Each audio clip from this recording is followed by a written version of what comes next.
welcome back to another episode of WTF. Looking like we're going back into part 2 of Sister-in-Law Makes Christmas of 2025 extremely awkward. I'm sure it won't disappoint. So let's hop in here and see how crazy it gets.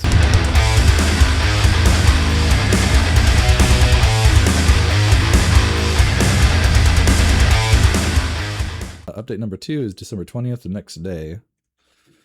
She writes, I just woke up and holy cow, I think I need to preface a little bit. I messed up in my original post. She has bipolar disorder, not borderline personality disorder.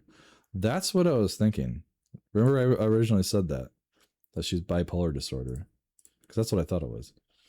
But I'm no doctor. I just know weirdness when I see it. She writes, she started showing signs of depression at 15 or 16, prime age for it. Before this, they had a normal sibling relationship. Honestly, maybe less close than most siblings. This was before my husband and I were together. It was the height of the lockdown, and my husband had to return home from college. Okay, so that was 2020. All right. My in-laws are essential workers, knew something was going on with her, and because my husband was home, he was tasked with watching after her. She was going to therapy at the time, I believe. Long story short, she attempted while he was home alone with her. Wait, hold up. Oh, I'm not sure if we can say that on YouTube, but long story short, she attempted going the quick route to the afterlife. He found her and she was committed for 7 days in virtual outpatient. Now for a small update, my mother-in-law called me and said she didn't feel comfortable with me coming this morning for my own safety. Ooh, that's not good. Update number 3, same day, hours later. I don't even know how to write this. I seriously feel like this isn't real life, but I'm doing it now so I don't forget details, and I think I might be good for my own mental health to vent. So she goes on to say this is what the dialogue was between what she heard on the phone when the mother-in-law called her. Father-in-law, are you attracted to your brother? Husband, crying. Please tell me if I ever done anything to make you think that we were more than just siblings. Oh my god, like how hard of a conversation is this? This is raw. This is like, there's Jerry Springer, and then this goes above and beyond Jerry Springer. This is like tears of awkward that I can't even like imagine. Like I am like inwardly cringing just imagining being in this husband's shoes or any of the family members' shoes. Yep, exactly. Mother-in-law, we're here to try and help her with whatever she's going through, not make ridiculous claims. It's not a ridiculous claim. The preponderance of evidence shows that she clearly has something going with her brother. In her head, at least, right? Sister-in-law crying. I just don't like his wife. It doesn't matter what I say, you think she's perfect. Husband, she's my wife. Sister-in-law, so what? She's a whore. Yeah, that's interesting. I didn't see that coming. It's not like he went down to the local strip club and gave some stripper a ring and said, be my wife.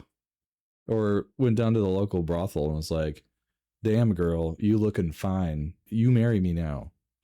No, she's a normal, hardworking lady, just trying to be friends with the sister-in-law, and the sister-in-law calls her a whore. Wow. Okay. Sister-in-law says, starts scream crying. What? What? Is there you might want to call a priest at this point. Because I imagine her just like screaming, her head turning around in circles, 360 degrees, and spewing bright green crap all over everybody. She's a whore. You know, like deep guttural Satan-y voice. Just losing her shit. Father-in-law. Father-in-law yelling. Father-in-law's yelling. He's had enough. I can't do this. You will tell us what the hell is going on right now. Let's go. Let's end this Jerry Springer moment. Uncle tries to stop father-in-law, I assume, from standing up. I can hear mother-in-law and husband crying. God, what a fucking mess. Father-in-law says, you'll be out of this house tonight if you don't explain yourself. Sister-in-law says, something about being naked. What? Uncle says, when were you naked? Sister-in-law says, the night in the bedroom when husband found me. Yeah, this is getting awkward. Husband says, obviously confused. What? Yeah, that's what I'm saying. I'm not even the husband, and I'm like, what the he says, I'm sorry, I didn't dress you before the paramedics came, but I was more worried about you dying. So she tried to do the afterlife thing, and he walks in, puts something over her so the paramedics didn't find her butt-ass naked. I think that's Yeah, that's reasonable. Sister-in-law starts sobbing again. Father-in-law says you're the one who decided to attempt naked. What? Let's read that again. Father-in-law, you were the one who decided to attempt naked. I've never seen the word naked used as a verb before. That's a new one. That's good. I might have to use that in the future. Yo, guys, I went to take a shower and I attempted naked. All right, so cool. Add that one to the list of things that I can turn into a verb, but I never knew you could. Uncle says, why does it matter that you are naked? Sister-in-law says, I chose to be naked. Mother-in-law says, you wanted him to see you naked? Whew, okay, we're peeling back the onion layers of what the fuck. Uncle says, so what do you want to get out of this by causing trouble in your brother's marriage? Sister-in-law says, I wanted him to come home. Uncle says, and do what? Sister-in-law says, I don't know. Uncle says, yes, you do. Oh, she does. Mother-in-law starts chanting no, no, no over and over. The father-in-law asked her if the only reason she tried to commit that seppuku on herself was so her brother could see her without clothes on. Whew, wow, this is heavy shit, man. Can you imagine being the parents trying to deal with this? Just trying to have a normal life, and then this whole can of worms gets ripped open during the holidays? Like, what the actual fuck? Mom's like, mother-in-law's like, no, no, no, no, no. Please don't let this nuttery be true. And naturally, the husband asks a probing question. He says, what did you think it was going to happen? I was going to leave my wife and be with my baby sister. Ugh. Ugh. God, that gives me the shivers. Yeah, that makes my skin crawl just thinking about it. Mother-in-law says she was going to be sick, and sister-in-law just cries. Mother-in-law is about to yak. She's not having any of this. She's reached the threshold of tolerance with this steaming pile of a situation. Whew, yeah. I would have left probably about 20 minutes ago. Been like, I'm going to go get a drink at the bar, and if anybody wants to join me, by all means. Because I could have seen the writing on the wall if I was one of the people in this group. I would have seen where this was going. And I'd be like, I don't want any part of this. I want to keep some sort of semblance of my sanity for the holidays. Thank you very much. The uncle says something like, her silence is the answer. Nobody has a choice but to believe the accusations if she doesn't explain herself. Father-in-law, you need help that we can't give you. Sister-in-law, I just needed her brother. She said, I just needed my brother. Whatever that means. The wife says, I started panicking at this point and had to hang up. Yep. Or get a giant glass of bourbon. There's no way you're going to get through that conversation without having to have a drink, My husband called not even 5 minutes later and said he was coming home, that nothing was said after I hung up. He also said we were moving. So he's not only going back to therapy and on his meds, they're moving. Like, he wants to get as far away from this freak show as possible, which I cannot blame him. I would be moving across the US and putting a no contact order on that sister-in-law. She says, I have no idea what's happening with sister-in-law, and my husband said he needed some time before he could talk to any more about it. And I know I shouldn't, but I feel responsible. She's not responsible at all. I mean, maybe for the part where she was yelling top of her lungs at the sister-in-law saying, you want to fuck my husband? She might have been responsible for ending the Christmas dinner. Not gonna lie. But anyways, it was already train wrecked. And she goes on to say, I just don't know what to do now or how to fix it. I can give an idea how to fix it. You cut her the fuck out of your life and abort mission. Get the hell out of there. All right, so another update that day. So she's just like, pow, pow, pow, update, update, update. There's a lot going on. That is a long ass December 20th. Is that all the same day? Yeah, all those 3 updates were December 20th. The same fucking day all this stuff went down. That's crazy. So last update for a while, she writes, sister-in-law is going inpatient, as she should. I hope she gets the help she needs, because wow, she is left field, foul ball, way out there. My husband called her a few hours after he returned home to formally go no contact. Good. Move across country, go no contact, like I said.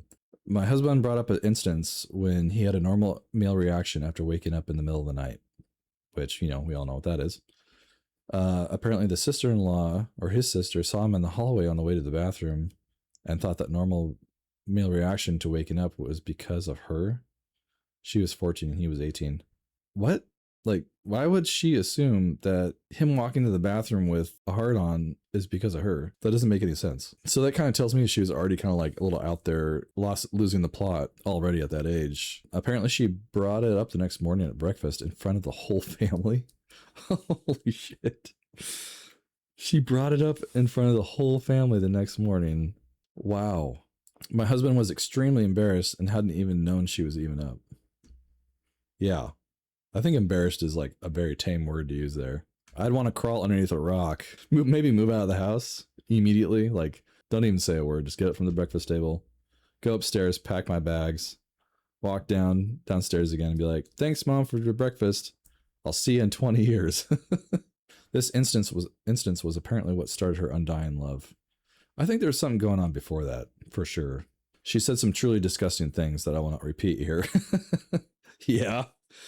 Yikes. Okay. Moving on. When my husband told her that this was all in her head and that she had never thought about her like that, she threatened to commit afterlife again to make him love her again.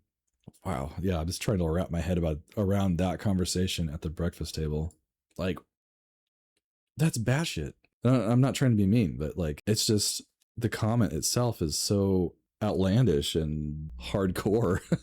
I'm not trying to call her crazy. I mean, she is kind of acting that way, right? It's crazy to try to imagine myself in his shoes at the breakfast table with the sister saying, yo, dog, nice rod. Wow. That is so not okay. She goes on to say, needless to say, the ambulance was called about an hour ago, and I couldn't imagine they wouldn't keep her there. Really, to get people like that help, they really have to want to help themselves or engage somehow in pursuing help.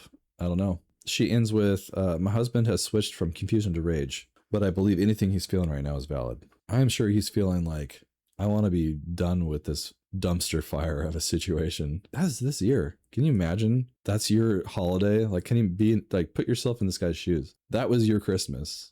That's not the worst holiday I could imagine having, but that's right up there. That's like, I need 3 bourbons, 3 double shots of bourbon type of Christmas holiday, and order me 3 pizzas on top of that. Like, give me some comfort food, because yikes, that is, wow.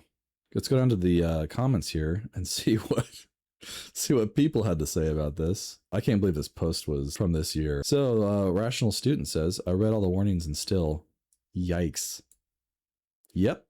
That's about all you can say about it. Not safe for work, not safe for general sanity. Yeah, you nailed it, brother.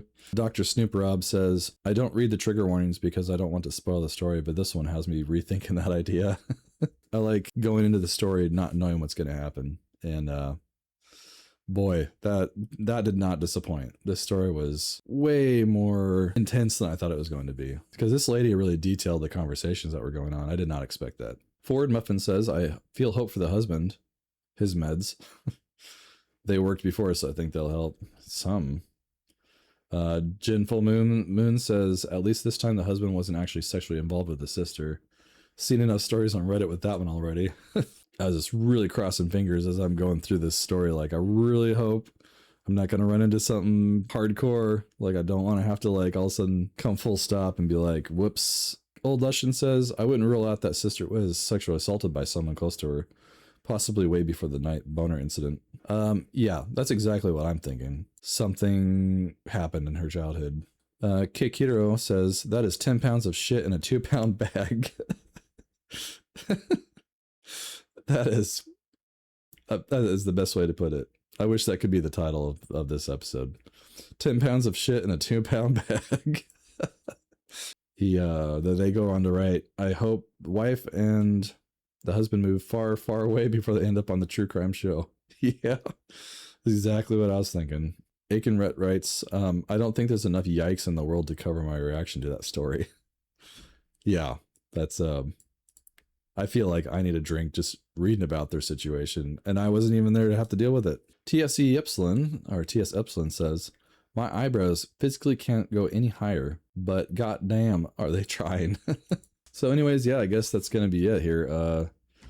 You guys, if you have had any crazy life situations that you want to share about in the comments, doesn't have to be this hardcore, but I'm always curious, when I read these stories about people who've been through situations like this and how it's affected them. And you know, we can some stories we can laugh at and shake our head at and also learn from, you know, and try to be better people because of it.